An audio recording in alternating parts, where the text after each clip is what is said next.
శ్రీ గురుభ్యో నమః. శ్రీమాత్రే నమః. యావత్ హిందూ బంధువులందరికీ కూడా శుభాభినందనలు, వందనాలు.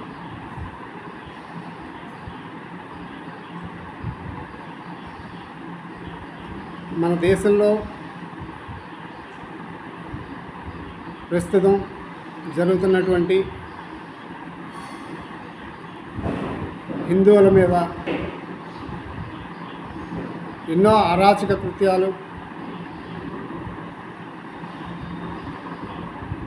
హిందూ మతోన్మాదులు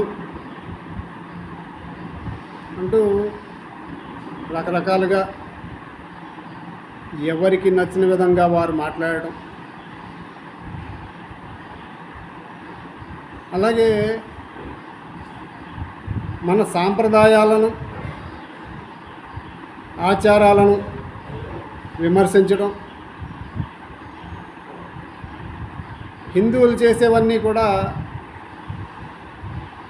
దురాలోచనలు, మంచి కార్యాలు కాదు, మతోన్మాదమైనటువంటి మత ఛాందసవాదమైనటువంటి కార్యక్రమాలు. మరి మిగిలిన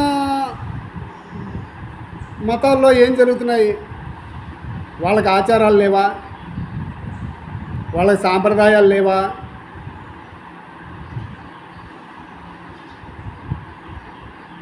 సెక్యులరిజం, ఇది ఒక పదం బాగా దొరికింది.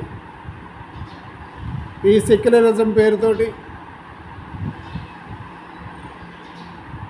మన హిందువుల్ని ఆడిస్తున్నారు తప్ప మిగిలిన వాళ్ళకి ఎవరికి కూడా ఏ విధమైనటువంటి నిషేధాలు లేవు. వారు ఎలాంటి కార్యక్రమాలైనా చేసుకోవచ్చు, మత బోధనలు చేసుకోవచ్చు, మత ప్రచారాలు చేసుకోవచ్చు, మైకులు పెట్టి అర్ధరాత్రి వరకు కూడా వాళ్ళు ఎలాంటి కార్యక్రమాలైనా నిర్వహించుకోవచ్చు. మన దగ్గరికి వచ్చేటప్పటికి మతోన్మాదం, మత ఛాందసం, దురాచారాలు,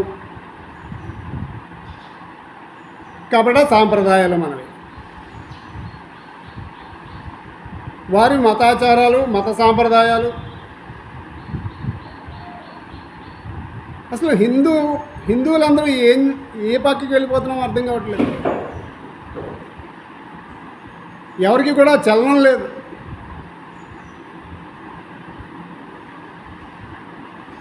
వేరే దేశంలో మైనారిటీలు అయితే వాళ్ళని ఏదైనా చేయొచ్చు.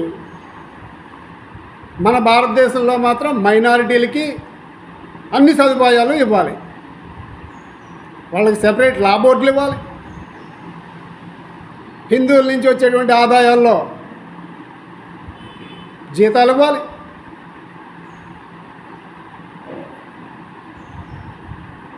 ఇతర మతస్థుల దేవాలయాలలో కానీ, మసీదుల్లో కానీ, చర్చిల్లో కానీ హిందువులు ఉద్యోగం చేస్తే వాళ్ళు బొట్టు పెట్టుకోకూడదు, ఇంట్లో పూజ చేయకూడదు, ఇటువంటివన్నీ ఉన్నాయి. మరి మన దేవాలయాల్లో ప్రభుత్వం నిర్వహించేటువంటి దేవాదాయ ధర్మాదాయ శాఖలో వాటిలో ఎవరైనా కూడా ఏ మతానికి సంబంధించిన వాళ్ళైనా ఉద్యోగం చేయొచ్చు. కానీ వారు ఆచారాలు, సాంప్రదాయాలు పాటించక్కర్లా. వాళ్ళు బైబిల్ పెట్టుకోవచ్చు, క్రీస్తుని పెట్టుకోవచ్చు, వాటితోటి వాళ్ళు దేవాలయాలకు వచ్చేయచ్చు. ఇలా ఎన్నైనా చేయొచ్చు. అసలు ఏమనుకుంటున్నారో అర్థం కావట్లేదు. అలాగే సినిమా వాళ్ళని కూడా తీసుకోవాలి. ఇందులో వాళ్ళు కూడా దేవతల్ని వక్రీకరిస్తూ దానికి బ్రాహ్మణుల్ని పౌలు చేసి బేపనోళ్ళు అనే పదం పెట్టి సినిమాల్లో షూటింగుల్లో బ్రాహ్మణ వేషధారి, అలాగే సాధు వేషధారి గడ్డాలతోటి వాటితోటి ఉంటూ వాళ్ళ నోటి నుంచి వెటకారమైన పదాలు, వక్రీకరిస్తూ చేసేటువంటి కార్యక్రమాలు కూడా బాగోలేదు.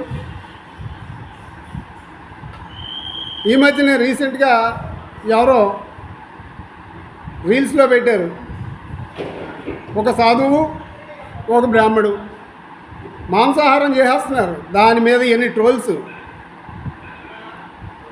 ఈసారి కనుక అటువంటి సినిమాలు ఏమన్నా వచ్చినట్లయితే బ్రాహ్మణుల మీద కానీ సాధువుల మీద కానీ మాంసాహార భక్షణ చేస్తున్నట్టు కానీ మందు తాగుతున్నట్టు కానీ వేషాలు వేయిస్తే తీవ్ర పరిణామాలు ఎదుర్కొంటారు సినిమా వారు కూడా. ప్రతి ఒక్కరికి చాలా వెటకారం అయిపోయింది. అదే ఒక మసీదు గురించి మాట్లాడమనండి, ఒక చర్చ్ గురించి మాట్లాడమనండి, అక్కడ దమ్ము లేదు ఎవరికి, అక్కడ దమ్ము లేదు మాట్లాడడానికి. ఒక చోట తలకాయలు తీసేస్తారు, ఇంకో చోట ఎలాంటి ప్రయత్నాలు చేయాలో వాళ్ళు చేస్తారు. వాళ్ళందరికీ తెలుసు, అందుకనే ఆ రెండు జోలకి వెళ్ళరు. ఒక హిందూ సాంప్రదాయం అన్నప్పుడు ప్రతి ఒక్కడికి వెటకారం.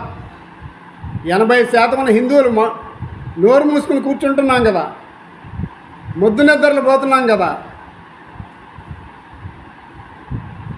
బంగ్లాదేశ్లో ఏం జరుగుతుందో చూస్తున్నాం.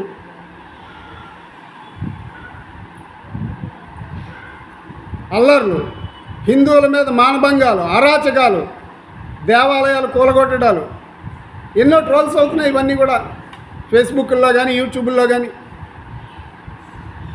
వీటి మీద ప్రతి ఒక్కరూ స్పందించాలి. ఒక ఆడపిల్లని అంత హీనంగా బట్టలు ఉడదీసి చేయరాని చేష్టలు చేసి అక్కడ చేస్తే అది తప్పులేదు. ఇలా చెప్పుకుంటూ పోతే ఒకటి కాదు, చాలా చాలా చాలా ఉన్నాయి. ఇక నుంచి ప్రతి ఒక్కరూ కూడా రోడ్డు మీదకి రావాల్సిన అవసరం వస్తుంది. ఇలాగే మనం ముద్ద నిద్రపోతూ ఊరుకుంటూ ఉంటే కొన్ని రోజులకి మనం ఏముండం, హిందూ సమాజం ఉండదు,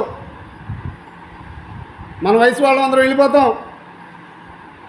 మన పిల్లలు కానీ మనవలు కానీ వాళ్ళ వయసు వచ్చేసరికి మతం మారుతావా చస్తావా, తల తీయాలా మతం మారుతావా, ఇలాంటి పరిస్థితులు పునరావృతం అవుతాయి.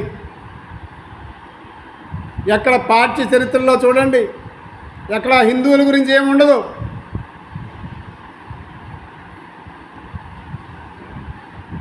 అది మరి పరభాష విధానం కాదా?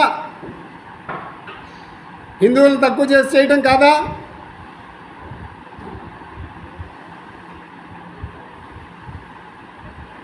బైబిల్ స్కూల్ పెట్టుకోవచ్చు, మదర్సాలు పెట్టుకోవచ్చు. హిందువుల గురుకులాలకు మాత్రం అనుమతులు ఉండవు. ఒకటి కాదు, ఇలా తీసుకుంటూ తవ్వుకుంటూ వెళ్తే చాలా ఉన్నాయి. హిందువులారా ప్రతి ఒక్కరూ గమనించండి. గణపతి నవరాత్రులు వస్తున్నాయి. మనం పూజలు చేసుకోవాలంటే లైసెన్స్ పర్మిషన్ తెచ్చుకోవాలి. మనం పూజ చేసుకోవాలంటే పర్మిషన్ తెచ్చుకోవాలి. మరి మిగిలిన వారికి ఎందుకు లేవు పర్మిషన్లు? నిలదీయండి, ఈసారి మాట్లాడండి. ప్రతి ఒక్కరూ ఆలోచించండి.